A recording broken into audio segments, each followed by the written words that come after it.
My twin sister showed up covered in bruises.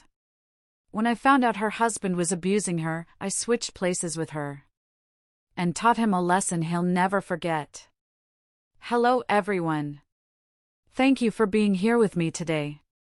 Before I begin my story, grab a warm cup of tea and get comfortable. I'd love to know what time of day you're watching this video. Please comment M for morning, A for afternoon, or E for evening. Now, let me take you into this story. The sound of the knock wasn't loud. It was a weak, desperate thud against the wood, the kind of sound a wounded animal makes when it collapses. I was in the middle of my evening routine, wiping down my kitchen counters with the precision that 20 years in the military police had drilled into me. My apartment in Columbus was quiet, orderly, and safe, everything my life had been since I left home. I checked the clock. 11:42 p.m. Nobody visits at this hour. I approached the door, my instincts flaring up. I didn't ask who it was. I just looked through the peephole. What I saw made my blood run cold and then boil in a span of a single second. I threw the door open. There she was. Linda. My twin sister. The person I hadn't spoken to in a decade. She was slumped against the doorframe, wearing a raincoat that was 2 sizes too big and smelled like wet dog and fear. But it was her face that stopped my heart. One eye was swollen shut, a grotesque shade of purple and black. Her lip was split, caked with dried blood. She looked at me with her one good eye, her pupils dilated and shaking. "Brenda," she whispered, her voice cracking like dry leaves. "Help me." Then she collapsed into my arms. She was so light. Too light. Linda used to be the soft one, the one with the curves, but now she felt like a bag of bird bones. I didn't waste time asking questions. I drove her straight to the emergency room, my hands gripping the steering wheel so hard my knuckles turned white. I went into officer mode. I needed to be calm. I needed to be efficient. If I let myself feel what I was actually feeling, the absolute rage, I would have driven my truck through a wall. At the hospital, while the doctors worked on her, I stood in the hallway, staring at the fluorescent lights. The doctor came out an hour later, looking exhausted. "She has 2 broken ribs, a fractured wrist that healed poorly from a previous injury, and severe bruising on her torso and legs," he told me, his voice low. "And Mrs. Davis, she's malnourished. We're keeping her sedated for the pain." I walked into her room. She looked small in that hospital bed. I pulled up a chair and sat there for a long time, just watching her chest rise and fall. I reached out and gently pulled up the sleeve of her hospital gown. It was a map of hell. Old bruises. New bruises. Cigarette burns. Finger marks shaped like a vice grip around her upper arm. This wasn't an accident. This was systematic torture. And I knew exactly who did it. Gary. The man she chose over me 10 years ago. The high school quarterback with the charming smile and the dead eyes. I stood up and walked to the bathroom mirror in the hospital room. I looked at my reflection. We were identical twins, Linda and I, same nose, same jawline, same eyes. But where her eyes were filled with fear, mine were hard. Where her body was soft and broken, mine was hardened by years of combat training and daily gym sessions. I was 5 pounds of muscle heavier, but in a baggy sweater, nobody would tell the difference. An idea formed in my mind. It was crazy. It was dangerous. But looking at my sister's broken body, I realized the law wouldn't save her. A restraining order is just a piece of paper to a monster. He needed to be broken. He needed to feel fear. I took a pair of scissors from the emergency kit in my bag. I always carried a go bag. I looked at my reflection one last time. My hair was long, usually tied in a strict ponytail. Linda's hair had been chopped short, unevenly, probably by him. Snip. Locks of my hair fell into the sink. I cut it to match hers. I washed off my makeup. I practiced slumping my shoulders, hiding my strength, making myself look small. When I walked out of that bathroom, Brenda was gone. I was Linda. I leaned over my sister's sleeping form and whispered, "Rest now, sis. You stay here where it's safe. I'm going to go take care of the trash." I took her keys from her coat pocket. I took her ID. I paid the nurse to keep a strict no visitors policy for the next 48 hours, flashing my old badge just enough to make her think it was official business. I drove to the address on her license. It was an old house in the rundown part of town, a place that looked like it was rotting from the inside out. I stood on the porch. My heart wasn't racing from fear, it was steady. A cold, predatory rhythm. I put the key in the lock. It turned with a rusty screech. I pushed the door open. The smell of stale beer and unwashed clothes hit me instantly. "You decided to drag your useless carcass back here?" A voice slurred from the darkness of the living room. "I was just about to come find you and finish what I started." I stepped inside and closed the door behind me. The lock clicked. He thought his victim had returned. He had no idea he had just locked himself in with his executioner. To understand why I walked into that house, you have to understand the silence. 10 years of it. Growing up, Linda and I were inseparable, but we were different. Linda was the dreamer. She wanted the white picket fence, the fairy tale, the love story. She was soft, pliable, always trying to please everyone. I was the protector. I was the one who got into fistfights on the playground when boys pulled her pigtails. I was the one who questioned everything. Then came Gary. He showed up in our small town like he owned the place. He was older, loud, and flashy with money he didn't actually have. He zeroed in on Linda like a shark sensing blood in the water. He showered her with cheap gifts and grand promises. To Linda, he was her Prince Charming. To me, he was a walking red flag. I tried to warn her. I remember the night clearly. It was 2 weeks before their wedding. We were in our shared bedroom, packing her things. "He's controlling, Linda," I had said, holding up a dress Gary had forbidden her to wear because it was too revealing. "He checks your phone. He isolates you from your friends. That's not love." Linda snatched the dress from my hand. Her face was flushed with anger, a rare sight for her. "You don't understand him, Brenda. You're just jealous because no one has ever looked at you the way he looks at me. You're too hard. You're too cold. That's why you're alone." Her words cut deeper than any knife. Jealous? Was I? Maybe a part of me was envious of how easily she trusted, but mostly, I was terrified. "I'm not jealous," I said quietly. "I'm scared for you. If you marry him, he will destroy you."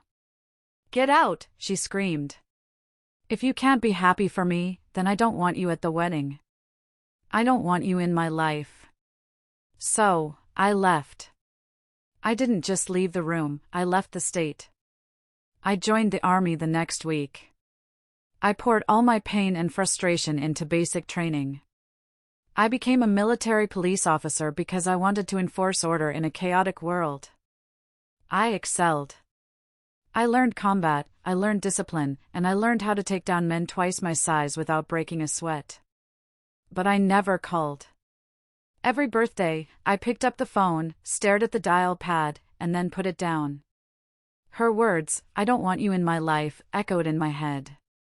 I thought I was respecting her wishes. I thought I was letting her live her fairy tale. I told myself that if things were bad, she would reach out. She would call Mom and Dad.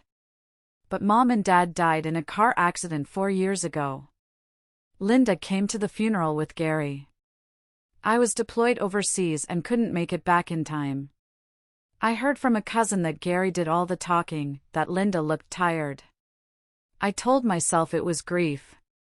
I told myself she had her husband to lean on. What a fool I was. the silence wasn't her choice. It was his design. He had isolated her completely. He had cut the phone lines, metaphorically and literally. He had made her believe that nobody wanted her, that she had burned all her bridges. Standing in that hospital room earlier tonight, looking at the fracture in her wrist that the doctor said was years old, the guilt hit me harder than a physical blow. I had abandoned her. I had let my pride get in the way of protecting the one person I swore to look after. I remembered the way we used to communicate without speaking when we were kids. One look, and we knew what the other was thinking. Tonight, when she looked at me with that bruised, swollen eye, I heard her loud and clear. She wasn't just asking for help. She was asking for salvation. I looked down at my hands. These hands had held rifles, handcuffed criminals, and broken down doors. For 10 years, I had used my strength for the government, for strangers. Now, I was going to use it for the only person who mattered. I wasn't just going back to that house to beat up a bully. I was going back to reclaim the 10 years he stole from us. I was going back to prove that Linda wasn't alone. As I sat in my truck outside Gary's house, waiting for the courage to open that car door, I replayed the doctor's list of injuries in my head. Malnourished. Broken ribs. He hadn't just hurt her body, he had tried to erase her soul. He wanted a slave, a punching bag. He wanted someone weak. Well, he wanted Linda. But he was about to get Brenda. And God have mercy on him, because I certainly wouldn't. The door clicked shut behind me, sealing me inside the lion's den. Or rather, the rat's nest. The first thing that hit me wasn't the fear, it was the smell. It was a thick, suffocating cocktail of stale cigarette smoke, fried grease, damp mildew, and something sour, like milk that had been left out for a week. It took every ounce of my discipline not to wrinkle my nose. Well, are you deaf? I turned slowly toward the living room. My eyes adjusted to the dim light coming from the television. There he was. Gary. He was sprawled out on a recliner that looked like it had survived a war, a beer bottle dangling from his hand. He was bigger than I remembered, not muscular, but bloated. His face was puffy, his eyes red-rimmed and glassy. He looked like a man who had peaked in high school and had been sliding downhill ever since. Next to him, on the sofa, sat an older woman. This had to be Joyce, his mother. She was watching a game show, shelling peanuts and letting the shells fall directly onto the carpet. She didn't even look up when I entered. "I'm hungry," Gary grumbled, not moving from his chair. "You disappeared for 6 hours. Where's my dinner?" I had to think fast. I had to be Linda. How would Linda react? She would cower. She would apologize. I hunched my shoulders forward, making myself look smaller. I lowered my head, letting my hair fall over my face to hide the lack of fresh bruises on my left cheek. I'm sorry, I whispered, my voice trembling. It wasn't hard to fake the tremble, the rage was making me vibrate. I got lost. Lost? A shrill voice came from the corner. I looked over. Sitting at the dining table, painting her toenails a bright, tacky pink, was a woman who looked like a melted version of Gary. Cheryl. His sister. I knew about her from the few letters Linda sent before the silence began. The sister-in-law from hell. "You've lived here for 10 years, you idiot," Cheryl sneered, not looking up from her toes. "Mom, did you hear that?" She got lost. Joyce finally tore her eyes away from the TV. Her gaze was cold, reptilian. "Useless," she spat. "Just like her mother." "Well, don't just stand there like a statue. Go make something. Gary is starving." I walked toward the kitchen, my boots sticking slightly to the linoleum floor. The kitchen was a disaster zone. Dirty dishes were piled high in the sink, encrusted with days-old food. Flies buzzed around an open trash can. But then I saw something that made me freeze. Under the kitchen table, deep in the shadows, was a pair of eyes. Big, terrified eyes staring out from a small, pale face. It was a little girl. Penny. My niece. I had only seen pictures of her as a baby, sent by a relative. She was 4 years old now. She should have been playing, laughing, running around. Instead, she was curled up in a tight ball, clutching a headless doll, pressing herself against the table leg as if trying to disappear into the wood. She was wearing a dirty t-shirt that was too small for her. Her arms were stick-thin. My heart shattered into 1,000 pieces. Linda hadn't just been protecting herself, she had been trying to survive for this little girl.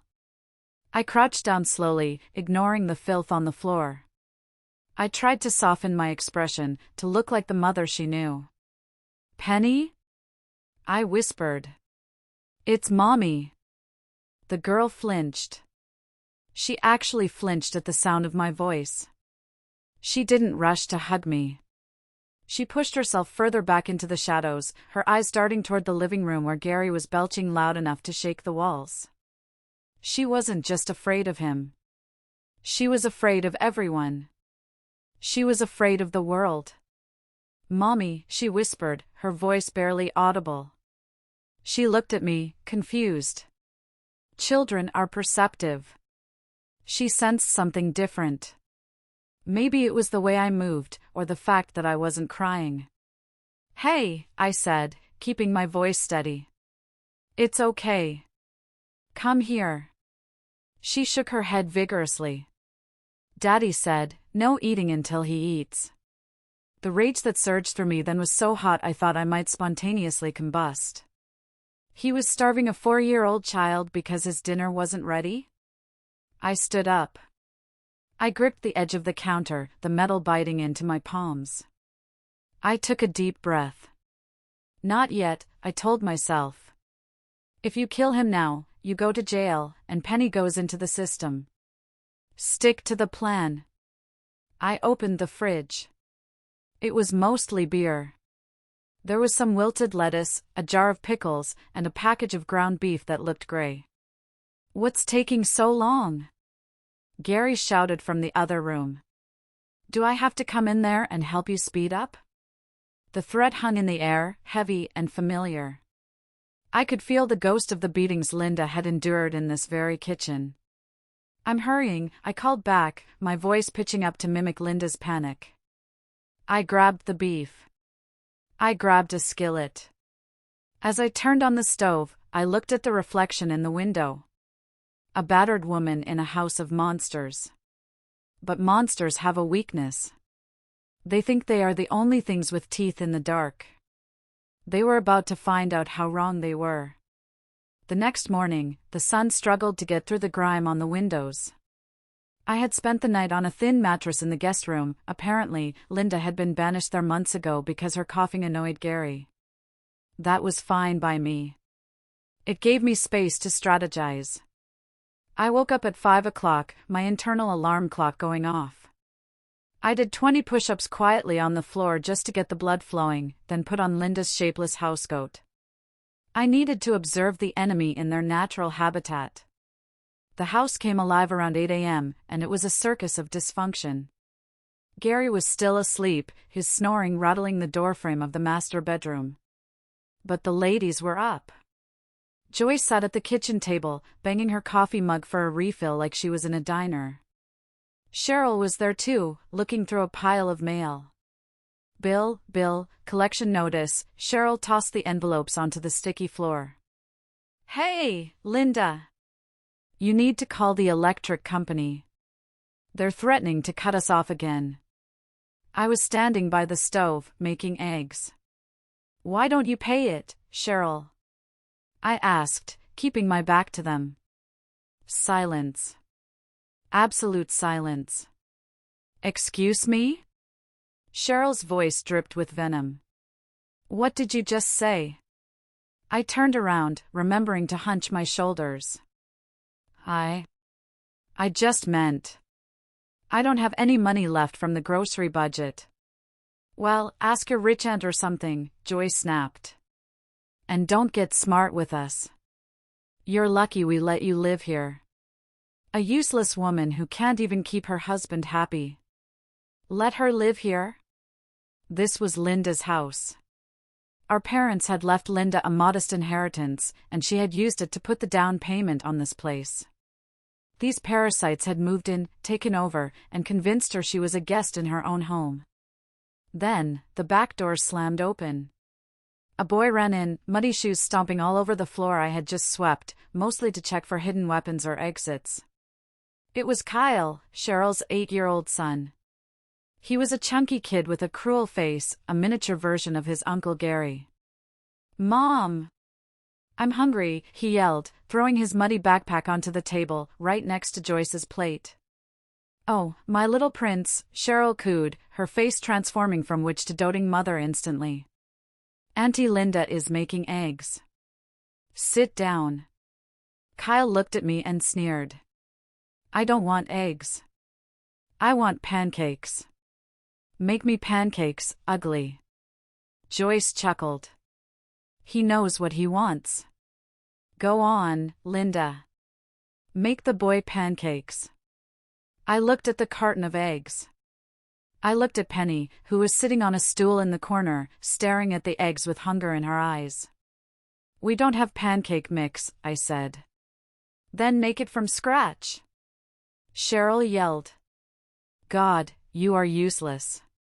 I cracked another egg into the pan. I wasn't going to make pancakes. I plated the eggs. Kyle ran over to the stove. "I said I want pancakes." He shoved Penny off her stool. It was casual, practiced violence. He just hip-checked her, and because she was so small and weak, she went flying. Penny hit the floor with a thud. She didn't cry out. She just curled into a ball, covering her head with her arms, waiting for the next blow.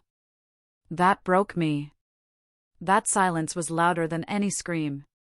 Cheryl didn't scold her son. She laughed. "Oops. Watch where you're going, Penny. You're so clumsy." "Yeah, clumsy," Kyle mocked, raising his foot to kick Penny while she was down. My vision went red. The soldier in me took over. The ant in me took over. I didn't think. I moved. I dropped the spatula. It clattered loudly on the stove. Kyle's foot was midair when I acted. I didn't yell. I didn't plead. I just stepped between them. This wasn't just a dysfunctional family. This was a cult of cruelty, and they were indoctrinating the next generation. They were teaching Kyle that hurting women was funny. They were teaching Penny that pain was her birthright. I looked at the three of them, the matriarch parasite, the sister parasite, and the larval parasite. They thought they were the kings of this jungle because they had broken a gentle soul. But they hadn't realized that the gentle soul had left the building. And something very, very different had taken her place. Kyle's sneaker was inches from Penny's ribs. It was a dirty, heavy sneaker, the kind that leaves a bruise that lasts for weeks. My hand shot out. It wasn't a swat or a push. It was a grapple. I caught Kyle's ankle in midair. My fingers, strengthened by years of handling recoil and subduing drunk recruits, locked around his leg like a steel trap. The room went dead silent. Kyle lost his balance, hopping on one foot, his eyes going wide. He tried to pull his leg back. He couldn't. I held him there, suspended, completely immobile. "Hey!"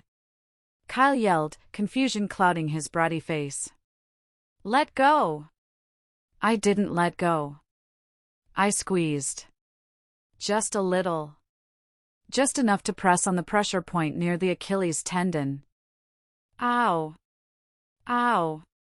Mom!" Kyle shrieked. Cheryl knocked her chair over, standing up. "What are you doing? Let go of him." She rushed at me, her hand raised to slap me. It was a reflex for her. She expected me to flinch, to drop her son and cower in the corner. I didn't flinch. With my left hand still holding Kyle's leg, I raised my right arm and caught Cheryl's wrist in midair. The sound of my palm slapping against her wrist bone was sharp and loud. Smack. Cheryl gasped. She stared at her trapped hand, then at me. Her eyes were bulging. She tried to yank her hand back, but I held fast. I had the mother in one hand and the son in the other. I looked Cheryl dead in the eye. I didn't yell. I lowered my voice to a terrifying, calm whisper.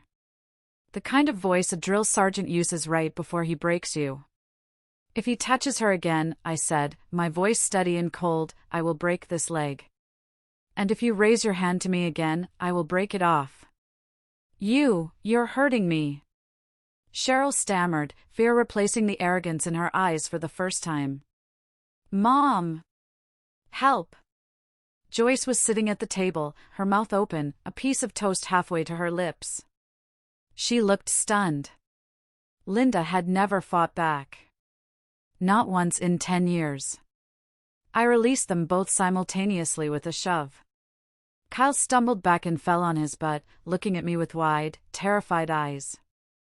Cheryl clutched her wrist, rubbing the red mark that was already forming.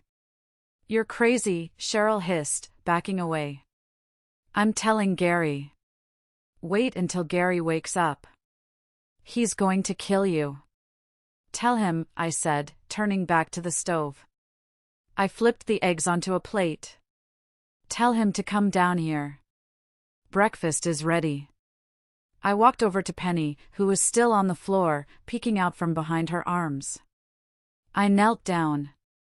The room was silent now, save for Kyle's sniffling. Get up, Penny, I said softly. She looked at me, trembling. Here. I placed the plate of steaming eggs and toast, the portion I had made for myself, in front of her. Eat. But. Uncle Gary. She whispered. Uncle Gary isn't eating this, I said loud enough for the parasites to hear. You are. Eat. Penny looked at the food, then at me, then at the stunned family. She took a bite, hurriedly, as if expecting the plate to be snatched away. I stood up and leaned against the counter, crossing my arms. I stared at Joyce. What are you looking at? I asked her. Joyce blinked. She looked at Cheryl, then back at me. She didn't know what to do with a Linda who had a spine. You've lost your mind, she muttered, returning to her coffee, though I noticed her hand was shaking slightly. They retreated. Cheryl grabbed Kyle and dragged him into the living room, whispering furiously. Joyce turned up the volume on the TV. They were confused. They didn't know how to handle resistance. They were bullies, and bullies are cowards at heart. But I knew this was just the opening skirmish. I had challenged the hierarchy. When Gary woke up, the real war would begin. I looked at my hands. They weren't shaking. They were steady. I felt a grim satisfaction. I wasn't just surviving this house. I was taking it over. The tension in the house was thick enough to choke on. Cheryl and Kyle stayed in their room most of the day, likely plotting or just hiding. Gary had grunted and left for the bar around noon without saying a word to me. Cheryl hadn't told him yet. She was probably saving it for when he was drunk and angry, to maximize the damage. Around 5 p.m., Joyce waddled into the kitchen. She threw a package of cheap ground beef on the counter. Make meatloaf, she commanded. And make it stretch. We need this to last 3 days. And don't use up all the spices, they're expensive. She peered at me over her glasses. And listen to me, you ungrateful girl. I want it dry and salty. Gary likes it salty. Last time you made it too bland. If I taste one bit of bland meat, you're sleeping outside. Salty, I repeated, keeping my face blank. You want it very salty. Yes. Salt is a preservative. Are you stupid as well as ugly? She turned and shuffled away. I looked at the beef. I looked at the canister of table salt on the counter. Malicious compliance, I thought. My favorite game. I mixed the meat. I didn't add breadcrumbs or eggs to soften it. I made it a dense brick of meat. And then, I opened the salt container. I didn't measure. I poured. A white waterfall of sodium cascaded into the bowl. I mixed it in. Then I added more. I added so much salt the meat felt gritty. I shoved it in the oven. 2 hours later, dinner was served. Gary was back. He was sitting at the head of the table, his face flushed from afternoon drinking. He was in a foul mood. Cheryl had clearly whispered in his ear, because he kept shooting me dirty looks, tapping his fork against the table like a ticking bomb. I hear you put your hands on my nephew today, Gary said, his voice low and dangerous. I placed the meatloaf in the center of the table. It was a dark, hard lump. He tripped, I said calmly. I caught him. Liar! Kyle shouted from across the table. She grabbed me. Shut up and eat, Gary growled. He was hungry. He cut a massive slice of the meatloaf and shoved it into his mouth. I watched. I waited. Gary chewed. He stopped chewing. His eyes watered. His face turned a shade of purple I hadn't seen before. He spat the chunk of meat onto his plate. Water, he choked. God! What is this? Poison? Joyce frowned. Oh, stop being dramatic, Gary. She took a bite of hers. Her reaction was immediate. She gagged, clutching her throat. Ack! It's pure salt. She glared at me. I told you to make it salty, not inedible. You did this on purpose. You wasteful, stupid. She picked up her plate, intending to throw the food at me. It was a move she had probably done a dozen times to Linda. But before she could launch it, I slammed my hand down on the table. Bang! The cutlery rattled. The glasses jumped. Put it down, I ordered. My voice wasn't loud, but it projected with the authority of a commanding officer. Joyce froze. Her arm hovered in midair. She looked at me, and for the first time, she saw the cold, dead look in my eyes. You said you wanted it salty, I said, walking slowly around the table toward her. You said salt is a preservative. You said you didn't want to waste money. I stopped behind her chair. I leaned down, bringing my face close to hers. She smelled of mothballs and bitterness. We don't waste food in this house, do we, Mother? I grabbed the spoon from her hand. I scooped up a large chunk of the salt rock meatloaf. Eat it. You, get away from me, Joyce stammered, leaning back. Gary started to stand up. Hey! Don't you touch her. I shot a look at Gary. Sit down, Gary. Unless you want to explain to the insurance company why you're driving a car with expired tags. I saw the notice in the mail. It was a bluff, mostly. I had seen a notice, but I didn't know if he was driving. But Gary froze. He had warrants, I could smell it on him. He sat back down, confused. I turned back to Joyce. I pressed the spoon against her lips.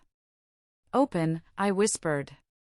Terrified by the sudden shift in power, by the sheer audacity of this new Linda, Joyce opened her mouth. I shoved the spoon in.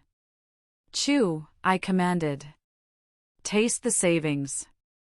She chewed, tears streaming down her face, coughing as the salt burned her throat. Cheryl and Kyle watched in horror, their forks hovering halfway to their mouths. Swallow it, I said. She swallowed, gagging. Good, I said, straightening up and wiping my hands on a napkin. Now, nobody leaves this table until they finish their plates. I'm going to give Penny a bath.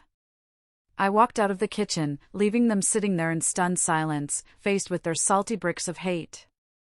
I could feel their eyes boring into my back, but nobody moved. Nobody said a word. For the first time in years, Linda's tormentors were the ones suffering through dinner. The truce, if you could call it that, lasted exactly 3 hours. I was in the bedroom, Linda's old prison, folding some laundry. I heard the heavy, stumbling footsteps coming down the hall. They were angry footsteps. The door flew open. Gary stood there. He had clearly been drinking more since dinner. The liquid courage had finally overridden his confusion. He looked at me, swaying slightly, his eyes bloodshot and filled with hate. "You think you're smart?" he slurred. He unbuckled his leather belt. The sound of the leather sliding through the loops was a sharp zayap that usually signaled the beginning of pain for my sister. He wrapped the belt around his fist, leaving the heavy buckle swinging loose. Humiliating my mother, touching my nephew. He stepped into the room and kicked the door shut behind him. "I'm going to teach you a lesson, Linda. I'm going to beat you until you can't walk." I stopped folding the shirt in my hand. I placed it gently on the bed. I turned to face him. I didn't back away. I didn't cry. I didn't beg. "Put the belt down, Gary," I said calmly. He laughed. It was a wet, ugly sound. "Or what? You'll cry? You'll call the cops? Go ahead. They know you're crazy. I told them you're off your meds." He lunged. It was a clumsy, drunk swing. He aimed the buckle at my face. He wanted to scar me. In his mind, he was fighting a 110-pound woman who had been conditioned to freeze. In reality, he was attacking a trained combatant. I stepped to the left. The buckle whistled past my ear, missing me by inches. Gary stumbled forward, carried by his own momentum. Before he could recover, I drove my knee into his stomach. Oof. The air rushed out of his lungs. He doubled over. But I wasn't done. This was for the broken ribs he gave Linda. I grabbed a handful of his greasy hair with my left hand and yanked his head up. With my right palm, I struck him hard under the chin. His head snapped back. He flailed, trying to grab me with his free hand. He was strong, fueled by adrenaline and rage, but he had no technique. He was a barroom brawler, I was a precision instrument. He swung the belt again, wildly. It caught my arm, stinging sharply, but I barely felt it through the adrenaline. I caught his wrist, the one holding the belt. I twisted. Hard. Against the joint. This is a move called a wrist lock. When applied with enough pressure, it forces the opponent to either go down or have their wrist snap. "Drop it," I hissed. "Ag. You bitch," he screamed. I applied more pressure. I stepped in close, using my hip for leverage. Crack. A sickening pop echoed in the small room. Gary screamed, a high-pitched wail of pure agony. The belt dropped from his nerveless fingers. He fell to his knees, clutching his broken wrist. He looked up at me, his eyes wide with shock. He couldn't process it. Linda was weak. Linda was nothing. How was she doing this? My hand. You broke my hand, he blubbered, snot running down his nose. I picked up the belt from the floor. I wrapped it around my hand, just like he had done. Get up, I said. He scrambled backward, crab walking away from me until his back hit the wall. No, stay away, who are you? I'm your wife, I said, my voice dripping with cold sarcasm. I'm the woman you swore to love and cherish. Remember? I cracked the belt in the air. Snap. He flinched, covering his face with his good arm. I'm sorry. I'm sorry, okay? Don't hit me. Sorry? I walked closer. You're not sorry, Gary. You're just hurt. There's a difference. I looked at him, cowering there. He looked pathetic. This was the monster? This was the man who had terrified my family for a decade? He was just a bully. And like all bullies, he folded the moment someone hit back. But I wasn't done. A broken wrist holds a pen, but it doesn't hold a memory. I needed to imprint fear into his DNA. I needed him to be so terrified of me that he would never look at Linda again without wetting himself. I reached down and grabbed him by the collar of his stained shirt. I hauled him up. He was heavy, dead weight, but I was fueled by 10 years of missed birthdays and unreturned phone calls. Where are we going? He whimpered. To the bathroom, I said. You look dirty, Gary. You need a wash. I dragged him out of the bedroom. Joyce and Cheryl were in the living room. They saw me dragging Gary, their big, strong Gary, by the collar while he cradled a broken arm and cried. They didn't move. They sat on the couch, frozen, mouths agape. They watched me drag him down the hall like a sack of garbage. I kicked the bathroom door open and shoved him inside. The bathroom was small, tiled and peeling pink ceramic. It smelled of mildew and cheap cologne, Gary's scent. Gary was huddled against the toilet, clutching his swelling wrist. Please, he sobbed. Please, Linda. I'm hurt. I need a doctor. I ignored him. I reached over and plugged the sink drain. I turned on the cold water tap. Full blast. The pipes groaned, and icy water began to fill the basin. You like water, don't you, Gary? I asked softly, watching the water rise. Linda told me you like to help her wash her hair. You like to hold her head under until she stops thrashing. Is that right? Gary's face went pale. I was just playing. It was a joke. A joke, I repeated. The water reached the brim. I turned off the tap. The silence in the bathroom was heavy. Let's laugh then, I said. I grabbed him by the back of his neck. He tried to fight, but with one broken hand and a body full of booze, he was useless. I slammed his chest against the porcelain rim of the sink. No! No, he gargled. I shoved his head down. Into the water. Bubbles exploded around his face. He thrashed. He kicked his legs, his boots squeaking against the tile floor. I held him there. I counted. 1 Mississippi. 2 Mississippi.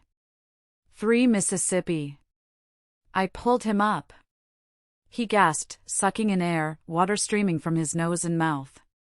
His hair was plastered to his forehead. Is it funny yet? I asked. You're crazy, he screamed, coughing water. You're a psycho. Wrong answer. I shoved him back down. This time I held him longer. 5 seconds. 10 seconds. His thrashing became desperate. He was realizing that I could kill him right here, right now, and I wouldn't lose a wink of sleep over it. I pulled him up again. He was sputtering, his eyes rolling back slightly. He was crying openly now, mixing tears with the tap water.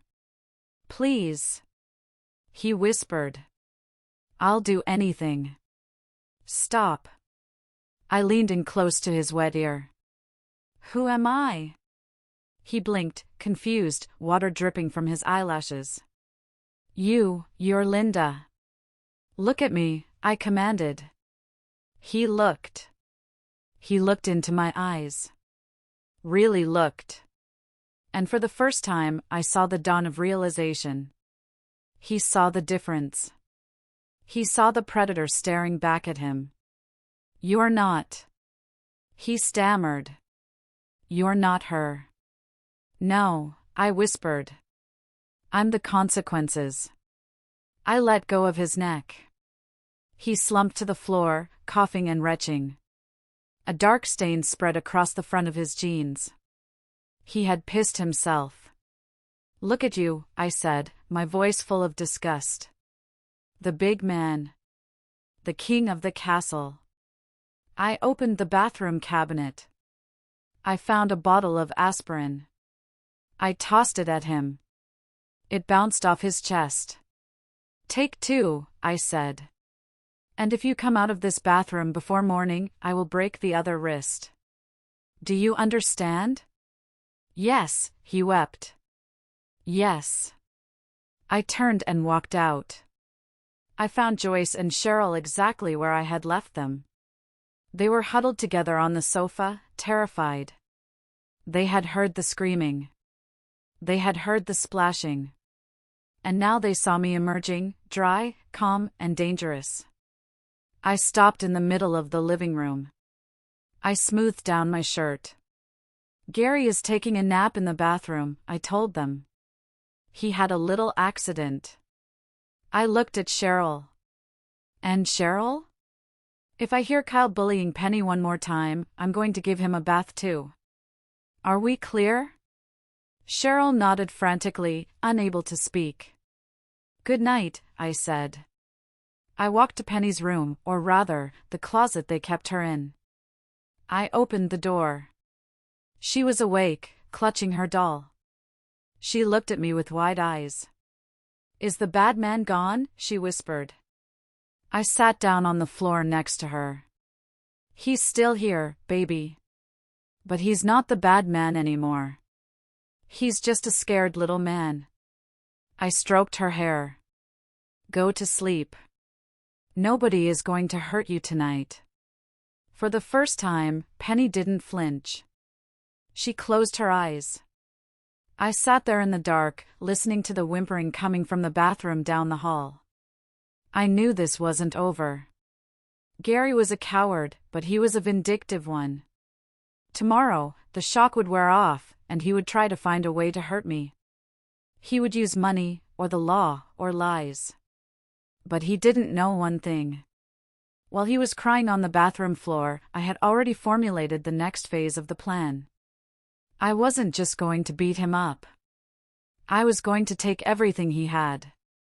The house, the money, the dignity.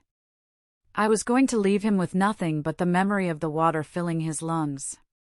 The next morning, the house was eerily quiet. Gary was still barricaded in the bathroom, or maybe he had crawled back to bed when I wasn't looking. Joyce and Cheryl were avoiding me like I was a leper, whispering in corners and falling silent whenever I entered a room. I used this silence to my advantage. While Joyce was distracted by her soap operas and Cheryl was out picking up Kyle from school, God help the teachers, I slipped into the man cave. This was the small spare room Gary had claimed as his office. Linda was forbidden from entering. He claimed it was where he did important business. I picked the lock on the door with a bobby pin. It took me all of 4 seconds. Security wasn't exactly Fort Knox here. The room smelled of stale cigar smoke and failure. Piles of losing lottery tickets littered the floor. But I wasn't interested in his trash, I was interested in his secrets. I went straight for the filing cabinet in the corner. It was locked, but a quick leverage pop with a screwdriver solved that. I started flipping through the files. At first, it was just the usual signs of a deadbeat: unpaid credit card bills, letters from collection agencies, a court summons for a DUI he had hidden from Linda. But then I found the red folder.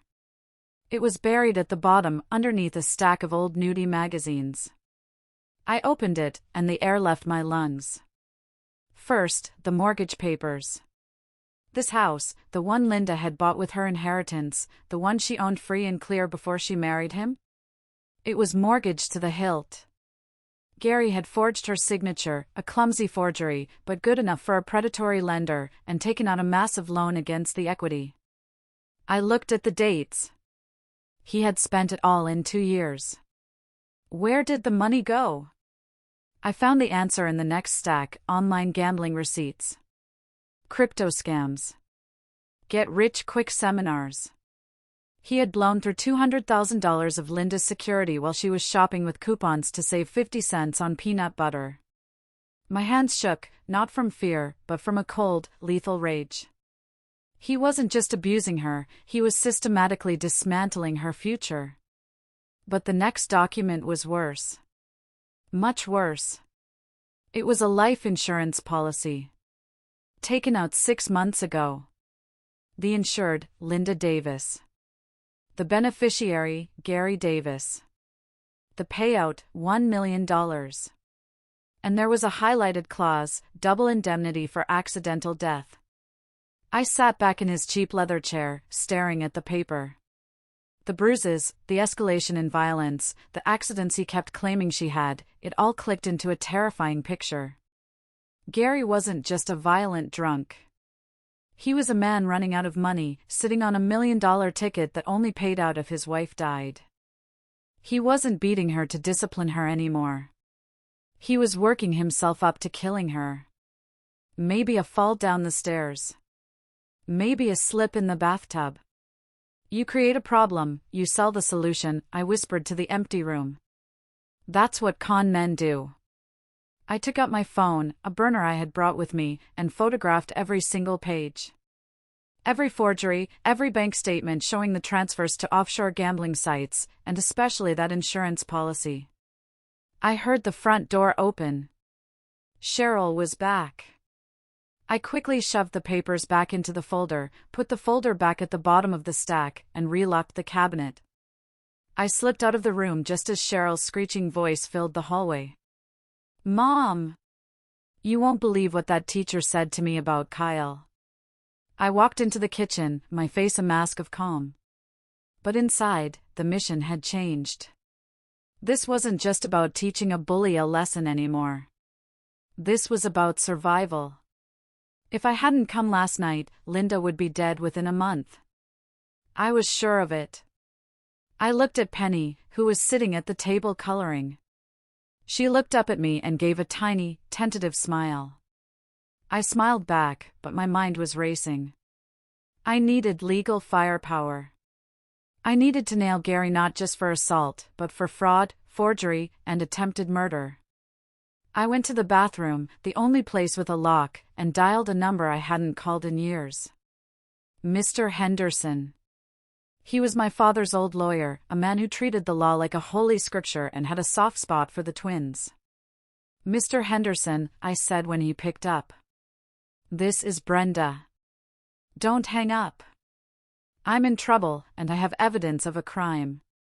I spoke for 10 minutes. I told him everything. The switch. The abuse. The forged mortgage. The insurance policy. There was a long silence on the other end.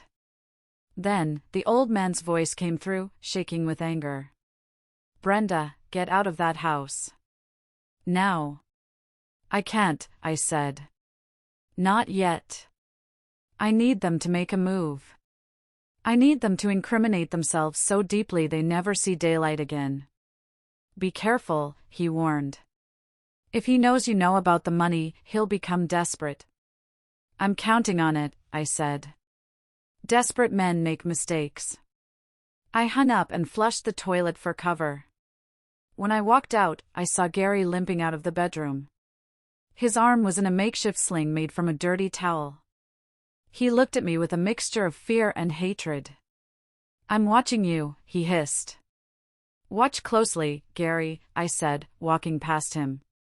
You might learn something. They say you can't fight fire with fire because you'll just burn the house down. I disagree. Sometimes, you need a controlled burn to save the forest. And in this house, I was the arsonist. I knew I couldn't take them all on physically at once without risking Penny getting caught in the crossfire. I needed to divide and conquer. I needed to turn the pack of hyenas against each other. It started with Cheryl. Later that afternoon, I found her on the back porch, smoking a cigarette and scrolling through her phone. She glared at me as I stepped out with a basket of laundry. "What do you want, freak?" she spat. I started hanging clothes on the line. "Nothing," I said casually. "I was just surprised, is all." Cheryl narrowed her eyes. "Surprised by what?" I paused, holding up one of Joyce's oversized floral blouses. "Surprised that your mother still hasn't given you your share. You know, to help with Kyle." Cheryl lowered her phone. "What share?" "Mom doesn't have any money. She lives off Gary's disability checks." I laughed softly. "Oh, Cheryl. Is that what she tells you?" I moved closer, lowering my voice to a conspiratorial whisper. "Linda found it years ago. Why do you think Mom spends so much time in the basement?" "It's not to check the furnace." Cheryl was listening now. Greed is a powerful motivator, and Cheryl was the greediest person I knew. "What are you talking about?" "Dad's accident settlement," I lied smoothly. "The workers' comp payout. It was nearly $1 million. Mom hid it. She said she was saving it for a rainy day, but I think she just doesn't trust you with it. She thinks you'll waste it on, well, look at you." I let the insult hang there, knowing Cheryl's insecurity would latch onto it. "You're lying," she said, but her voice lacked conviction. "Maybe," I shrugged. "But have you ever noticed that heavy ceramic jar behind the old preserve shelves in the root cellar? The one she forbids anyone from touching?" I walked back inside, leaving Cheryl staring at the basement door with a look of hungry calculation. Phase 1, complete. Phase 2 was Joyce. I found the matriarch in the living room during a commercial break. Gary was passed out in the bedroom. The pain meds I gave him were actually just high-strength sleeping aids I had swapped into the aspirin bottle. "Joyce," I said, dusting the TV stand. "I think you should know. Gary is talking about the nursing home again." Joyce stiffened. "What?" "My Gary would never." "He was on the phone with the insurance agent," I lied. "He said that once he gets the payout, well, he said you're becoming a burden. He said Shady Pines has a room opening next month." Joyce's face went pale, then red. He said I was a burden?" "He said you eat too much and you're messy," I added, twisting the knife. "He wants the house to himself." "Well, for him and the new girlfriend." "Girlfriend?" Joyce shrieked. "Shoo," I hushed her. I shouldn't have said anything. "Just watch your back, Mom. He's not the loyal son you think he is." I walked away, hiding a smile. Paranoia is a slow-acting poison, and I had just injected a lethal dose into the family bloodstream. By dinner time, the atmosphere was toxic. Gary dragged himself to the table, groggy and in pain. "Mom, pass the salt," he grunted. "Get it yourself," Joyce snapped, clutching her purse to her chest like it contained gold bullion. "And don't think I don't know what you're planning, you ungrateful leech." Gary blinked, confused. "What? What are you talking about?" "And you?" Cheryl pointed a polished fingernail at Joyce. "Stop acting like a saint. I know what's in the basement. I know you're holding out on me. You stay out of my basement." Joyce yelled, slamming her hand on the table. "Both of you shut up." Gary roared, wincing as his voice strained his broken ribs, which I assumed he had, based on how he was holding his side. "My head is splitting. Maybe you should go to your girlfriend for an aspirin." Joyce yelled back. It was chaos. Beautiful, orchestrated chaos. They were screaming, accusing, and looking at each other with pure hatred. They weren't looking at me. They weren't looking at Penny. I quietly prepared a plate of sandwiches, fresh turkey and cheese I had bought with money I stole from Gary's wallet while he slept, and took Penny into the living room. "Eat up, sweetie," I whispered, turning on the TV to a cartoon to drown out the shouting from the kitchen. "Why are they fighting?" Penny asked, her eyes wide. Because they are bad people, Penny, I said, stroking her hair. And bad people always end up eating each other. I watched them from the doorway. They were distracted. They were divided. But I knew this distraction wouldn't last forever.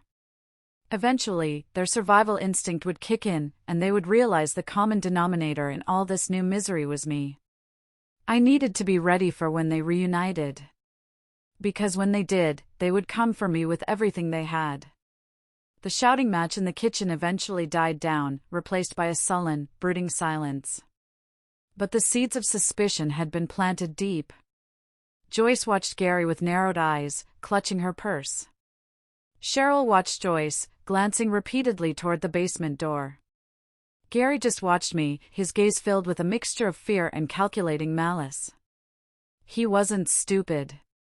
He knew I wasn't the Linda he had broken. He knew I was a threat. And a threat to a man like Gary needed to be eliminated. The next afternoon, the house was suspiciously quiet.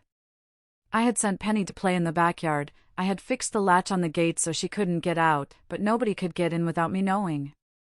I was in the hallway, pretending to sweep, when I heard the whispers coming from Joyce's bedroom. The door was cracked open an inch. I stopped sweeping.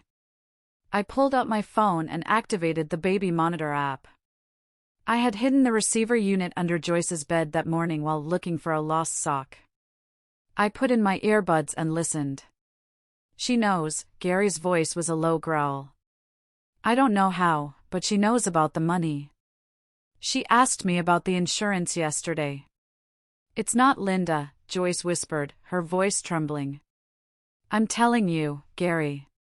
Look at her eyes. That's not the girl who cried when she broke a plate. That's something else. Maybe she's possessed. She's not possessed, Mom, she's crazy. Cheryl hissed. She probably stopped taking those antidepressants you force-fed her and now she's having a psychotic break. It doesn't matter what she is, Gary said. She's dangerous. She broke my wrist, Mom. She almost drowned me. If we don't do something, she's going to kill us in our sleep. So what do we do? Cheryl asked. Call the cops? No cops, Gary said quickly. If the cops come, they start asking questions. They look at the house. They look at the business. He meant the fraud. We handle this ourselves, Gary continued. Tonight. We give her the special soup. You know the one, Mom. The one with the crushed Valium. A heavy dose? Joyce asked. Enough to knock out a horse, Gary said. When she's out, we tie her up. Tight. Then we call Crestwood Asylum. We tell them she escaped. Or better yet, we tell them she tried to kill us. We show them the bruises on me. Genius, Cheryl giggled. We paint her as the violent lunatic. They lock her away forever. And you get power of attorney over the house. Exactly, Gary said. And once she's locked up, well, accidents happen in those places all the time. A chill went down my spine that had nothing to do with the drafty hallway. They weren't just planning to commit me. They were planning to erase me. But what about the kid? Cheryl asked. Penny saw her beat you up. Penny does what she's told, Gary grunted. Or else. I took out the earbuds. My hand gripped the broom handle so tight I thought it might snap. So that was the play. Drug me, bind me, frame me. It was a classic, cowardly move. I walked back to the kitchen, my mind racing. I had a few hours before dinner. I needed to prep the battlefield. First, Penny. She couldn't be here tonight. It was going to get violent. I went to the backyard. Penny, sweetie, I said, keeping my voice light. How would you like to have a sleepover? Penny looked up. A sleepover? Yes. Mrs. Gable next door. She has that nice golden retriever you like. I talked to her this morning. She said she'd love to have you over for pizza and movies. Mrs. Gable was a sweet, retired widow who suspected something was wrong in this house but was too afraid to interfere. I had spoken to her over the fence earlier, flashing my concerned sister's smile, and asked if she could watch my niece for a night because Gary was having a mood. She had agreed instantly. Pizza? Penny's eyes lit up. Go pack your bag, I said. Quickly. Before the trolls come out. Once Penny was safely across the fence, I returned to the house. I felt lighter, but also sharper. With the innocent bystander gone, I didn't have to hold back. I went to the fuse box in the basement. I loosened the main fuse just enough that a hard stomp on the floor above would jar it loose and kill the lights. I went to my room and prepared my weapons. A can of hairspray and a lighter. A sock filled with quarters, old school, but effective. And my phone, fully charged, with the cloud backup on. I walked into the kitchen. Joyce was humming as she chopped carrots. She looked at me and smiled, a sickly, fake smile that didn't reach her eyes. Linda, dear, she said. Why don't you go rest? You look tired. I'm making your favorite tonight. Chicken soup. That sounds lovely, Mom, I said, returning the fake smile. I'm dying for some soup. You have no idea, I thought. Bring it on. Dinner time arrived with the punctuality of an execution. The table was set. Joyce had actually put out a tablecloth, likely to hide the stains from last night's salt fiasco. Gary was there, his arm in a fresh sling, looking smug. Cheryl was texting, trying to look bored but failing to hide her anticipation. Joyce brought out the tureen of soup. It smelled good, garlic, rosemary, and betrayal. She ladled a bowl for Gary, then Cheryl, then herself. Finally, she scooped a massive portion for me. She made a show of stirring it, likely ensuring the powder was well mixed. Here you go, Linda, she cooed. Eat up. It'll make you feel better. Where's Penny? Gary asked, looking around suspiciously. She's sleeping, I lied. She had a tummy ache. I told her to stay in bed. Good, Gary grunted. Less noise. I looked at the soup. It was steaming. I stirred it with my spoon. I could see tiny white specks floating in the broth that hadn't quite dissolved. Amateurs. Thank you, Mom, I said.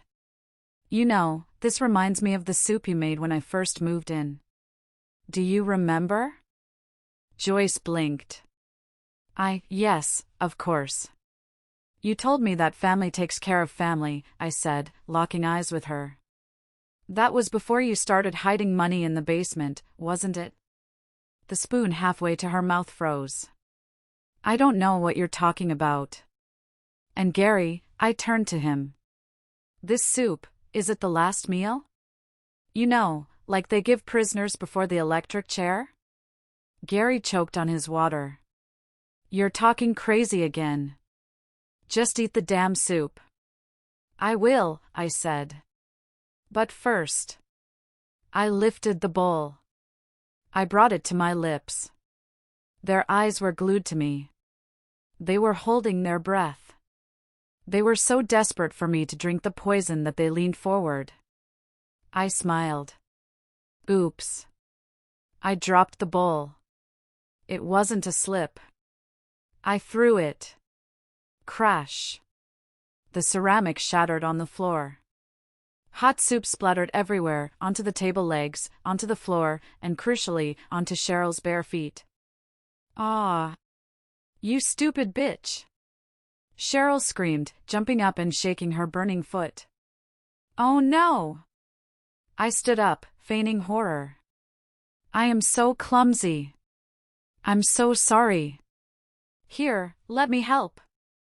I grabbed the pitcher of ice water from the center of the table and tripped, throwing the entire contents into Gary's face. Gary sputtered, gasping as the ice water hit him. He jumped up, knocking his chair over. "You did that on purpose." "I'm shaking," I cried, holding up my hands. "It's my nerves. You guys make me so nervous." I looked down at the puddle of soup on the floor. "You know," I said, my voice dropping the hysterical act instantly. "It's a shame. That looked delicious. But I bet it would have made me very sleepy." The room went dead silent. Gary wiped the water from his eyes. He looked at me, and he knew. He knew I knew. "You," he growled. The pretense was over. "Grab her." "Now?" Cheryl yelled. "My foot is burning." "Just grab her," Gary roared. He lunged across the table with his good arm. I stepped back, easily dodging his clumsy grasp. I grabbed the carving knife from the meat platter. I tooted, pointing the blade at them. "Table manners, Gary." They froze. "A knife changes the equation." "You want to play rough?" I asked, backing toward the hallway. "Fine. Let's play. But not at the dinner table." I turned and ran. Not out the front door, that was locked, and they would catch me in the yard. I ran toward the bedrooms. "Get the rope!" Gary screamed to his mother. "Don't let her lock herself in." I heard them scrambling. The hunt was on. I dashed into the master bedroom, their territory, and slammed the door. I didn't lock it. Locking it would just delay them. I needed them to come in. I needed them on my ground. I stood in the center of the room. I took a deep breath. My heart was pounding, not with fear, but with the adrenaline of combat. "Come on," I whispered. "Come and get it." The sun had set an hour ago. Outside, the world was dark. Inside, the only light came from the hallway bulb, casting long, distorted shadows under the bedroom door. I could hear them outside. They were regrouping. "She's got a knife, Gary," Cheryl whispered. "She's a girl," Gary scoffed, though his voice wavered. "She's scared. We go in together." "Mom, you throw the blanket over her head."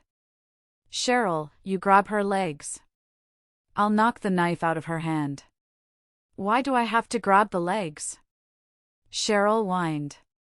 "Just do it." I smiled in the darkness. Their plan was crude.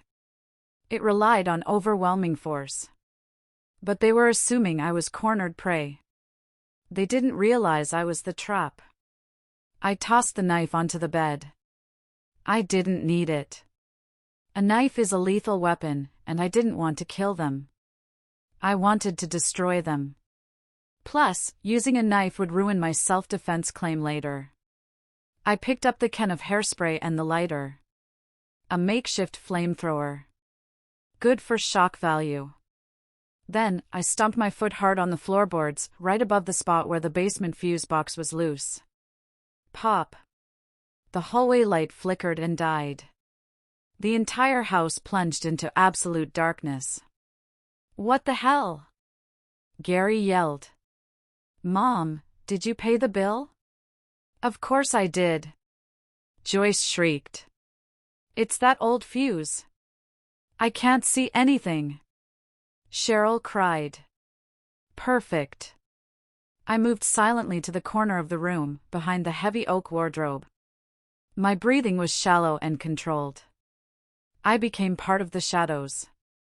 The door handle turned slowly. "Linda?" Gary's voice called out. "Stop playing games. The power is out. Come out and we won't hurt you." "Liar." The door creaked open. 3 silhouettes appeared in the doorway, backlit only by the faint moonlight coming from the living room window down the hall. They stepped in, huddled together like a pack of nervous wolves. "Where is she?" Cheryl whispered. "Probably under the bed," Joyce hissed. "She always hides under the bed." They moved toward the bed. I watched them pass me. Gary was in the lead, holding a baseball bat. Joyce had a heavy wool blanket. Cheryl held a roll of duct tape. They reached the bed. Joyce threw the blanket over the pillows, thinking my shape was under the duvet. "Got her!" Joyce yelled. She dove onto the bed, pinning the pillows. "Hold her down!" Gary shouted, raising the bat. Smack. He brought the bat down on the mattress. "Wait! There's nobody here!" Joyce screamed, realizing she was wrestling a feather pillow. "What?" Gary paused. "Surprise," I whispered from behind them. I flicked the lighter. A small flame danced in the dark. Then I pressed the nozzle of the hairspray. Whoosh. A 3-foot tongue of fire roared across the room, illuminating their terrified faces in a flash of orange light. I aimed it above their heads, just to scare them, not to burn them. "Fire! She's burning the house down!" Cheryl screamed, diving to the floor. Gary stumbled back, tripping over his mother who was still on the bed. I let the flame die. Darkness returned, but now they were blind, panicked, and disoriented. I moved. I grabbed Cheryl by her hair as she tried to crawl away. I spun her around and shoved her into the open closet. "Stay," I ordered. I slammed the closet door and jammed a chair under the handle before she could react. "Let me out!" Cheryl banged on the door. "One down." "She's over there," Gary yelled, swinging the bat blindly in the dark. "I'll kill you." He swung hard. The bat hit the wardrobe with a deafening crack. The vibration must have stung his hands. I stayed low. I swept my leg out. Gary took a step and tripped over my leg. He crashed to the floor, face planting onto the rug. I was on him in a second. I put my knee in the center of his back, right on his spine. I grabbed his broken wrist. "Arg!" he screamed. "Drop the bat," I whispered. He dropped it. Joyce was scrambling off the bed, trying to run for the door. "Don't leave me, Mom," Gary begged. "Every man for himself," Joyce yelled, waddling toward the exit. I didn't stop her. I wanted her out. I needed her out for the next part of the plan. I pulled a zip tie from my pocket.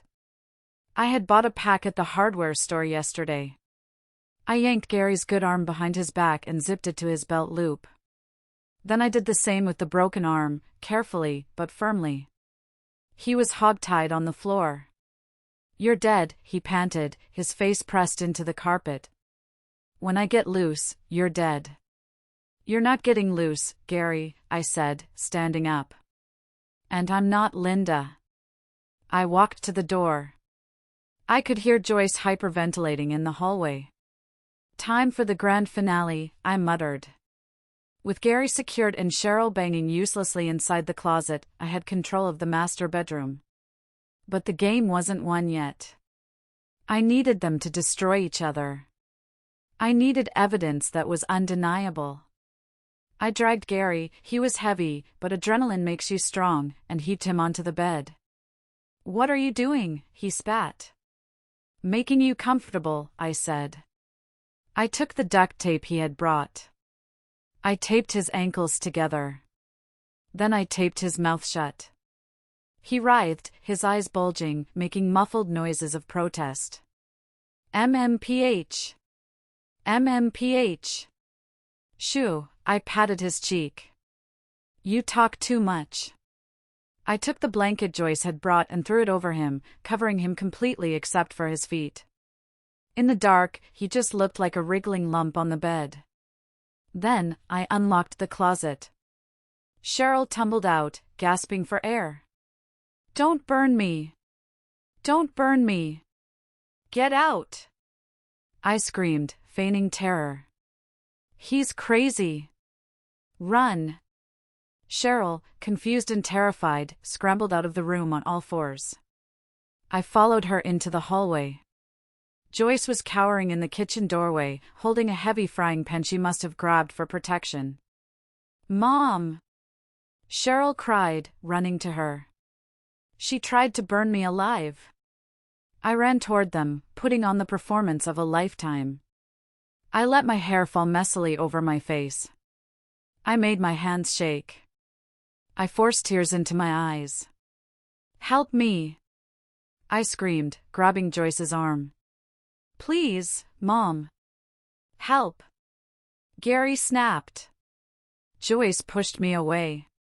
Get off me! Where is my son? He's in the bedroom. I wailed, pointing back to the dark room. He tried to tie me up. He tied himself up. He's screaming that he's going to kill us all. He has the knife. He said he's going to cut our throats while we sleep. What? Joyce blinked. He tied himself up? He's having a psychotic break. I yelled. He's thrashing around on the bed. He thinks he's Houdini. He said if he gets loose, he's burning the house down with us inside. It was a ridiculous story. But fear makes people stupid. And they already believed Linda was crazy. Why wouldn't Gary be crazy too? Especially after the way he had been acting, paranoid about the money, fighting with them. He's going to burn the money. I whispered, dropping the magic word. He said he's going to burn the basement money. That did it. Joyce's eyes went wide. My money? He's on the bed right now. I pointed. He's trying to get the lighter. We have to stop him. Joyce looked at Cheryl. Cheryl looked at the frying pan in Joyce's hand. Then Cheryl grabbed the broom from the corner. We have to knock him out, Cheryl said, her greed overriding her fear. Before he burns the cash. Let's get him, Joyce growled. The two women, armed with kitchen implements and fueled by the fear of losing their inheritance, marched toward the dark bedroom. I followed them, pulling out my phone. I tapped the screen. Video record. Flash on. Be careful. I called out from behind them. He's dangerous. They rushed into the room. Gary! Joyce yelled at the lump on the bed. Stop it right now.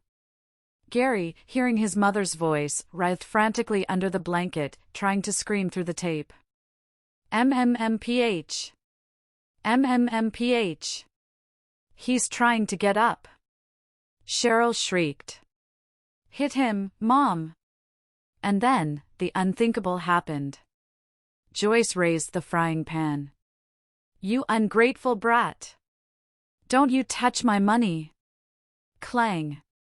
She brought the cast iron pan down on the lump. Gary let out a muffled scream of agony that vibrated through the mattress. He's still moving. Cheryl yelled. She swung the broom handle like a club. Thwack. It connected with the side of the lump, right where Gary's broken ribs were. I stood in the doorway, phone raised, recording every second. Stay down. Joyce screamed, hitting him again.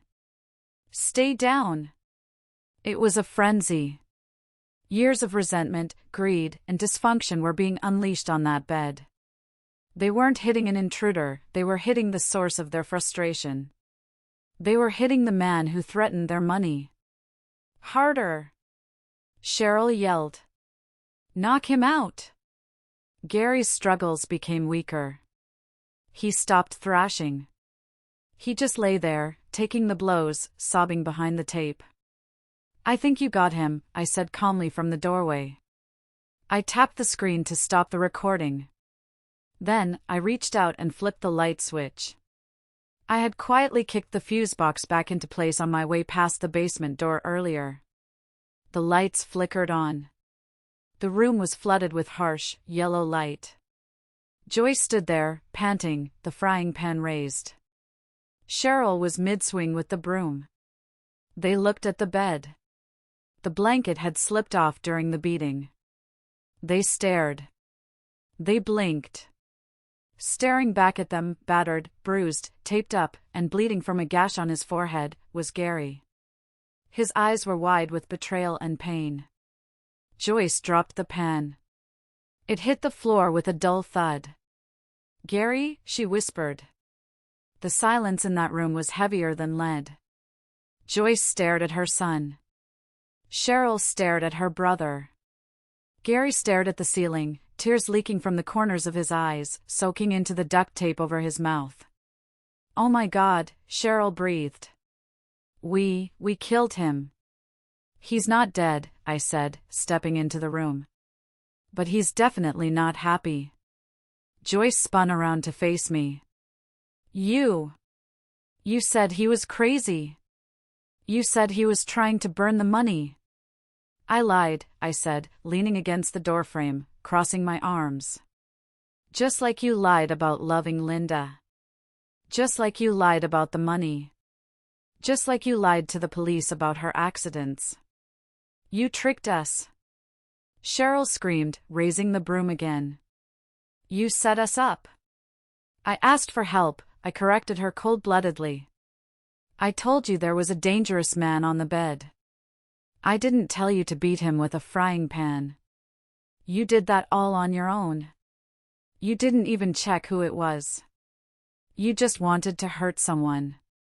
I held up my phone. The screen was glowing. "And now," I said, "I have it all in 4K resolution. Assault with a deadly weapon. Conspiracy. Domestic violence. And let's not forget the attempted unlawful imprisonment you were planning for me tonight." Joyce's face went from red to a terrifying shade of gray. She clutched her chest. "Give me that phone." "No," I said. "I've already uploaded it to the cloud. And I sent a copy to my lawyer, Mr. Henderson. He's probably watching it right now with a bucket of popcorn." "Mom, do something," Cheryl cried. Joyce looked at Gary, moaning on the bed. She looked at me. Then, her self-preservation instinct kicked in, the only instinct stronger than her greed. It was self-defense. Joyce yelled. He was attacking us." "He was tied up, Joyce," I pointed out. "Hand and foot. Gagged. A jury is going to love this. Mother and sister beat helpless disabled man, it's headline news." I walked over to the bed. I ripped the tape off Gary's mouth. "Ryup. Ag." Gary screamed. You witches. You tried to kill me. It was her fault." Joyce pointed a shaking finger at me. "She tricked us. You hit me with a frying pan, Mom." Gary sobbed. "I saw you. You looked me in the eye and you hit me. I thought you were burning the money." Joyce blurted out. "The money?" Gary's face twisted. "You beat me over the money? There is no money," Cheryl shouted. "She lied about that too." "Actually," I interrupted. "That part might be true. But we'll get to that later." I looked at the three of them. Broken, turning on each other, pathetic. "Now," I said, pulling up the dial pad on my phone. "I'm going to do what a responsible citizen does. I'm going to call the police." "No!" Joyce lunged at me. I sidestepped her easily. She crashed into the wall. 911, I spoke into the phone as it connected. "Yes, I need police and an ambulance immediately. 422, Oak Street. There's been a violent domestic assault." My husband has been beaten by his mother and sister. Yes, weapons were used. Please hurry. I hung up. You're done, Cheryl hissed. When the cops get here, we'll tell them you did it. It's 3 against 1. Is it? I asked. I have the video, Cheryl. The video doesn't lie. And look at Gary. Who tied him up? You brought the rope. Your fingerprints are on the duct tape. I turned to Gary. Are you going to lie for them, Gary? After Mommy Dearest cracked your skull open for a pile of cash? Gary looked at his mother. The betrayal in his eyes was absolute. No, Gary croaked. No. I'm pressing charges. Gary! Joyce shrieked. I'm your mother. You're a monster. Gary yelled. I smiled. The pack had officially eaten itself. I walked out of the room, leaving them to their misery. I went to the front porch and sat on the swing. Ideally, I should have felt exhausted. But I felt energized. The night air was cool. I could hear sirens in the distance, getting louder. The justice train was coming, and I was the conductor. The sirens wailed closer, blue and red lights bouncing off the neighbors' houses. Mrs. Gable peeked out from her window next door. I gave her a small wave. Penny was safe. That was all that mattered. Inside the house, the shouting had turned to sobbing. Joyce was wailing about her heart condition. Cheryl was trying to wipe her fingerprints off the broom handle, too little, too late. Gary was just moaning. I sat on the porch swing, watching the flashing lights turn the corner. It was funny. 10 years ago, I left this town feeling like a coward. Tonight, I sat here feeling like a god of vengeance. I looked at the video on my phone one last time. The image of Joyce's face, twisted in greed and rage as she swung that pan, was etched into the screen. It was ugly. It was raw. But it was the truth. And that's the thing about truth. It's like water. You can try to hold it back, you can try to drown it, but eventually, it finds the cracks. It breaks the dam. Those women in there, they didn't just hit Gary. They were hitting their own reflection. They were hitting the ugly life they had built on lies and abuse. And Gary? He was being consumed by the very violence he had cultivated. It was poetic. The first cruiser screeched to a halt in front of the house. Officer Miller stepped out. I knew him. He was a rookie when I left, but now he had gray at his temples. He looked at me sitting calmly on the porch. Mrs. Davis? He asked, hand resting on his belt. It's Ms. Davis, I said, standing up. But you can call me Brenda. Linda is resting. The look of confusion on his face was priceless. But I had plenty of time to explain. I watched as the paramedics rushed past me into the house. I watched as Officer Miller called for backup. And then, I watched the finale. Joyce came out first, strapped to a gurney, an oxygen mask on her face, a drama queen to the end. But there was a cop beside her, reading her rights. Then Cheryl, in handcuffs, screaming obscenities at the neighbors who had gathered to watch. And finally, Gary. Broken, bloody, strapped down, looking at me with eyes that held no more arrogance, only fear. As the ambulance doors closed on the family from hell, I held up my phone. The screen showed the video paused right at the moment of impact. You know, seeing that look on Joyce's face when the lights came on, that sheer terror of realizing she had destroyed her own golden boy, it was the most satisfying moment of my life. Karma doesn't always have a menu, but tonight, she served exactly what they ordered. If you've made it this far with me, listening to this nightmare unfold, I need you to do something for me. Please hit that like button and comment the number 1 below. Why number 1? Because one person can make a difference. One person can stand up to a whole family of bullies. And by commenting one, you're telling me that you're standing with Linda, with Penny, and with every woman who has ever had to fight back.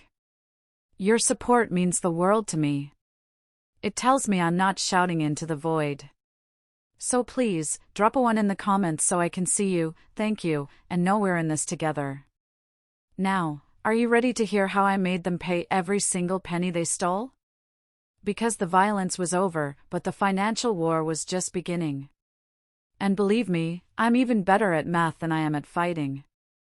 The front lawn was a circus. Blue lights, red lights, static from police radios, and the murmurs of neighbors who had been waiting years for this house to explode. Officer Miller approached me, notepad in hand. He looked tired. Okay, let me get this straight, he said, clicking his pen. You are Brenda Davis, Linda's twin. You've been impersonating her for how long? 2 days, I said. Since she showed up at my door half dead. I handed him the folder I had prepared, copies of Linda's medical records from the hospital, the photos of her bruises, and the video of tonight's assault. I came here to protect her, I said. I didn't lay a hand on them tonight, officer. They turned on each other. Miller watched the video on my phone. He winced when the frying pan connected.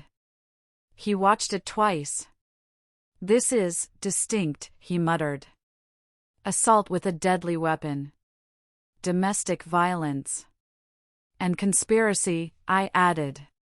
Listen to the audio at the beginning. They talk about tying her up. They meant me. They were planning to kidnap and assault me. Miller nodded slowly. He looked at the house. We've had calls here before. Noise complaints. Shouting. But Linda never pressed charges. Linda was afraid, I said. I'm not. We're going to need a statement, Miller said. A long one. And we'll need to verify Linda's location. She's at Columbus General, I said. Room 402. Just then, Cheryl was being shoved into the back of a cruiser. She saw me. She's lying. Cheryl screamed, her face pressed against the window. She's the crazy one. She tricked us. I waved at her. A small, polite wave. Miller sighed. Looks like we have enough to hold them for now. Gary is going to the hospital under guard. The women are going to county. Good, I said. Officer, there's one more thing. My niece, Penny. She's next door. I have temporary custody papers drawn up by my lawyer. Mr. Henderson worked fast. We'll need to call Child Protective Services to verify, Miller said. Do it, I said. But do not let that woman, I pointed at Cheryl, near her. Not a chance, Miller said. I watched the cars drive away. The silence that followed was heavy, but clean. The air felt different.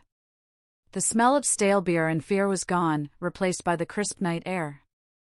I went next door to Mrs. Gable's. Penny was asleep on the sofa, clutching her doll. Mrs. Gable looked at me with wide eyes. Is it over? She whispered. The bad part is, I said. Thank you for watching her. I saw them take Joyce, Mrs. Gable said, a hint of satisfaction in her voice. That woman, she kicked my cat once. I knew she was evil.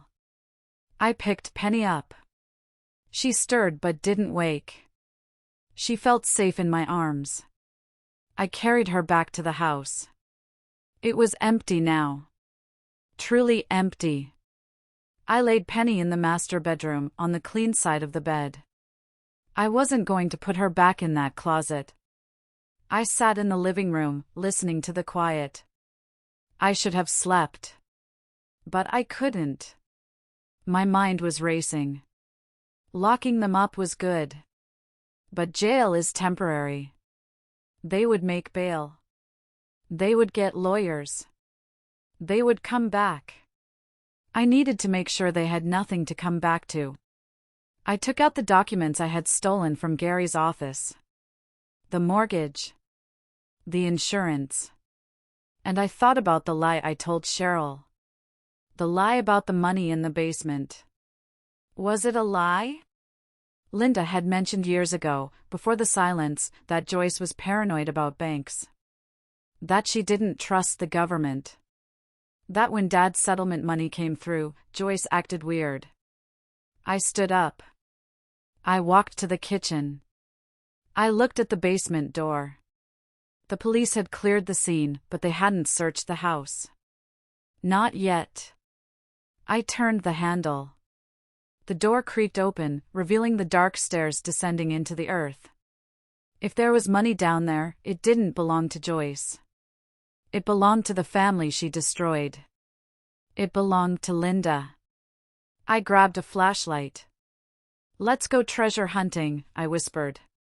The next morning, I left Penny with a social worker Mr. Henderson had arranged, a kind woman named Sarah who assured me Penny would be safe, and drove to the hospital where Gary was being held. He was in a secure ward.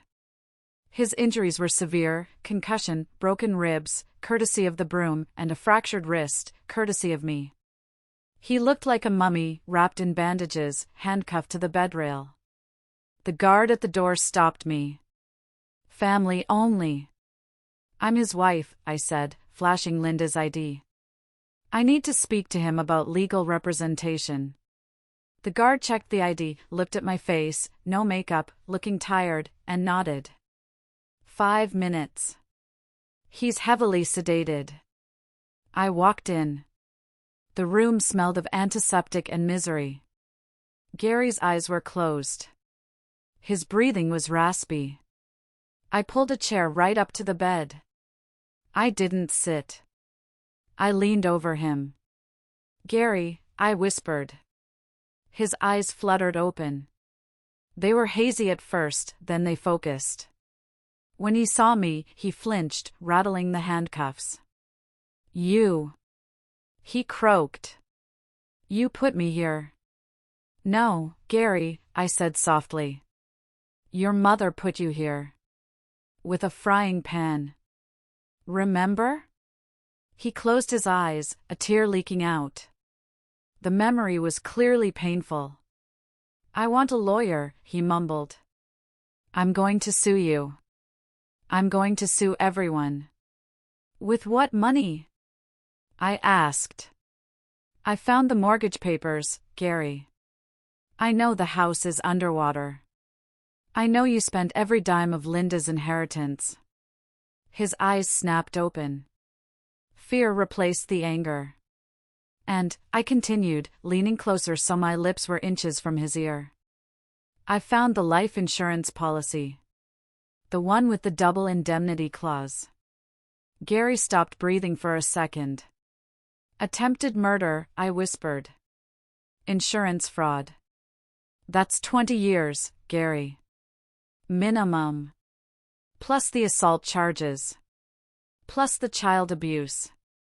"I never touched the kid," he lied. "I have video of Kyle kicking her while you laughed," I bluffed. "And Linda, the real Linda, she's awake. She's talking to the police right now. She's telling them about the time you held her head underwater.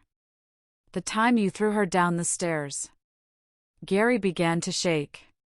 The machine monitoring his heart rate started to beep faster. Beep, beep, beep, beep, beep.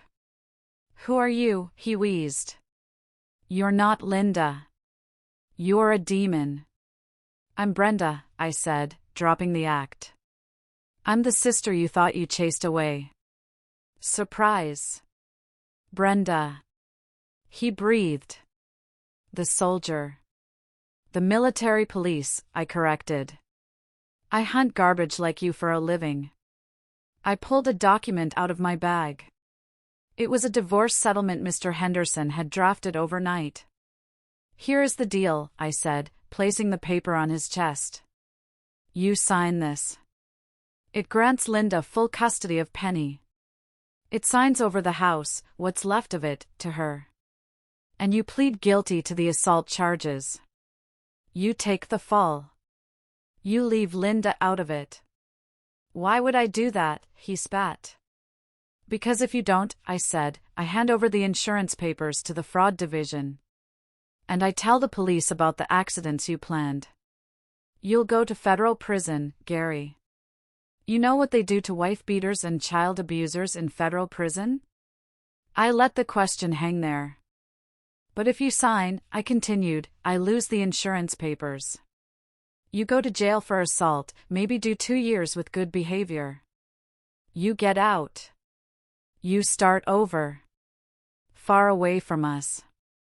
It was a generous offer. Too generous.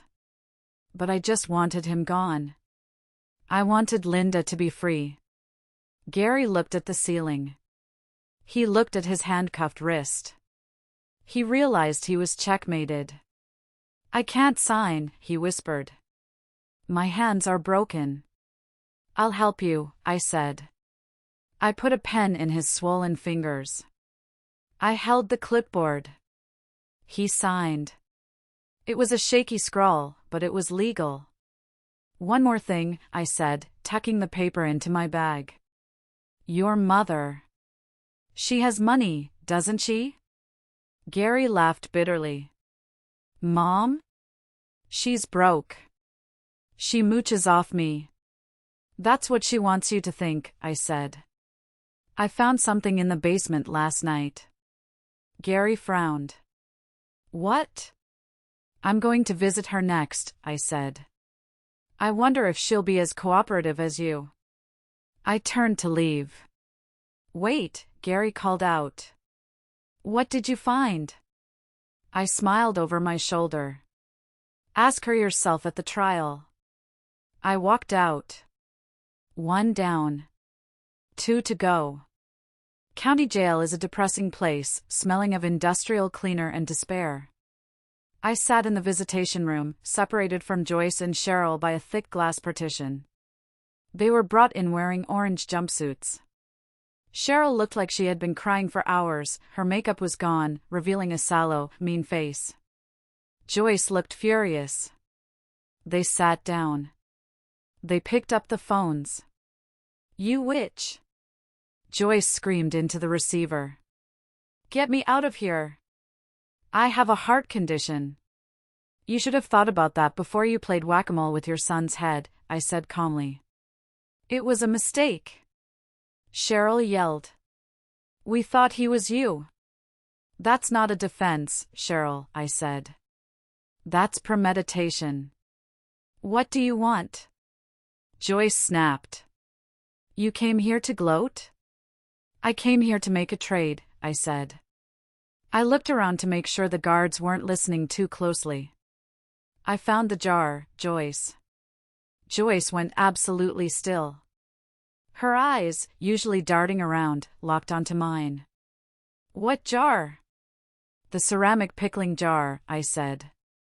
Behind the old shelf in the root cellar. The one buried under the dirt floor.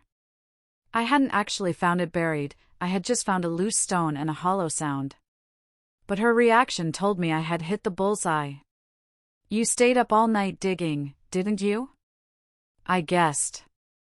Or maybe you just moved it there recently. You stay away from my house. Joyce hissed. It's not your house, I said. It's Linda's house. Gary signed it over this morning. He what? Cheryl gasped. He can't do that. We live there. Not anymore, I said. But let's talk about the jar. I opened it. It's full of cash. Hundreds. Old bills. Must be, what? 200,000? Free? Joyce's face turned purple.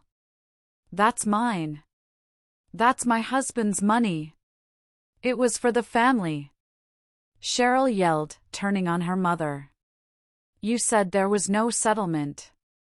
You let me live in poverty while you were sitting on a gold mine?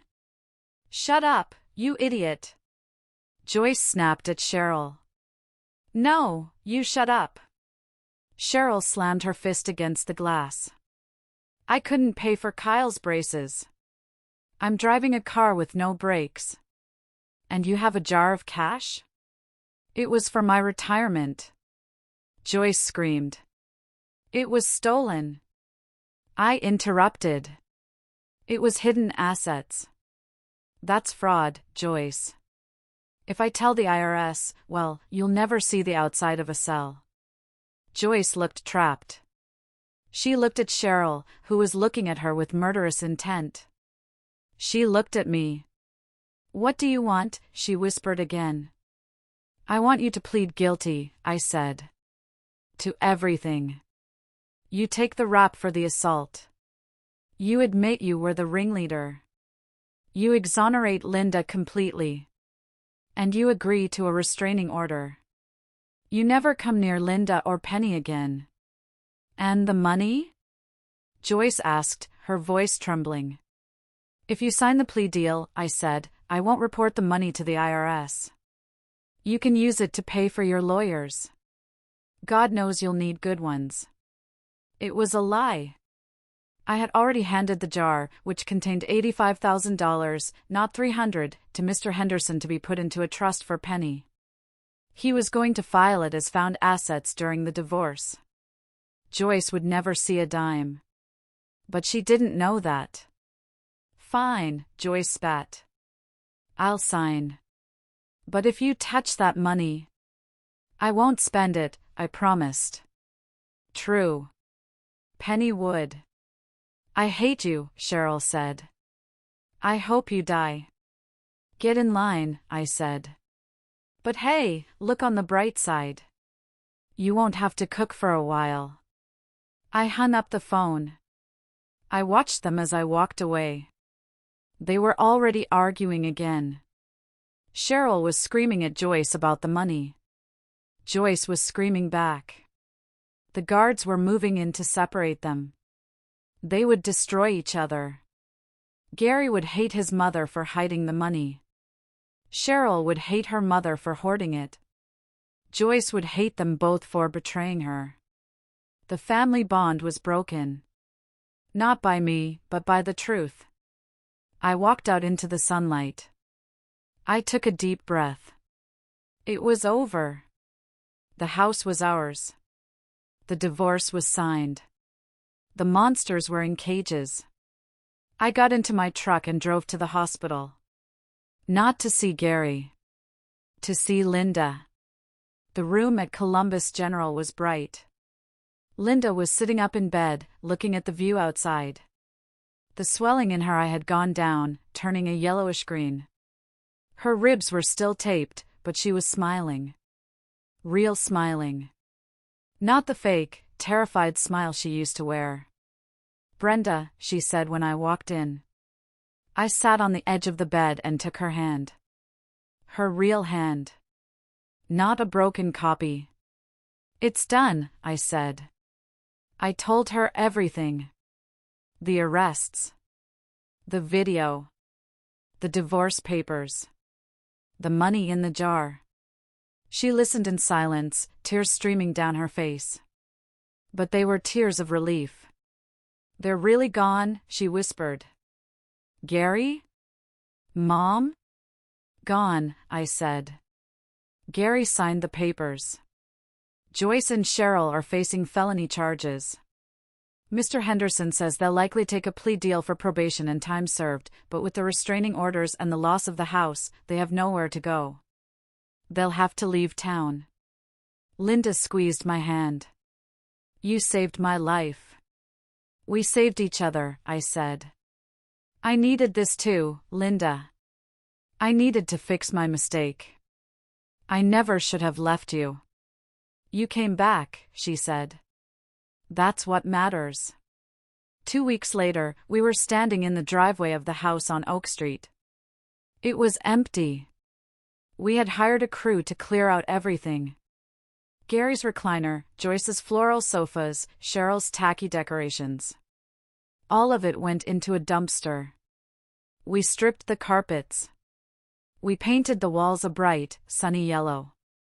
We sold the house. We didn't want to live there. Too many ghosts. The market was hot, and even after paying off the fraudulent mortgage, which Mr. Henderson managed to negotiate down significantly due to the bank's negligence, we walked away with a decent sum. Added to the jar money in Penny's trust, we had a fresh start. We moved to Florida. Linda had always loved the ocean. She said the salt water cleansed the soul. We bought a small bungalow near the beach. It has a guest room for me, though I decided to stay permanently. I opened a self-defense gym for women. Linda helps manage the books. And Penny? Penny is the reason we wake up every morning. She's 5 now. She doesn't flinch when she drops a toy. She doesn't hide food in her pockets anymore. She laughs. Loud, belly laughs that sound like music. Yesterday, I was watching her build a sandcastle. She looked up and waved at me. Auntie Brenda. Look. It has a moat to keep the bad guys out. I smiled. It's perfect, baby. I looked at Linda, sitting on a beach chair, reading a book. Her scars are fading. The physical ones are almost gone. The mental ones will take longer, but she's healing. She's dating a nice guy, a librarian who speaks softly and asks permission before he holds her hand. Gary is out of jail, living in a trailer park 3 states away, working odd jobs. Joyce and Cheryl are reportedly living in a motel, still fighting over whose fault it was that they lost the fortune. They are miserable. And we are happy. That is the best revenge. Sometimes, late at night, I think about that moment in the dark bedroom.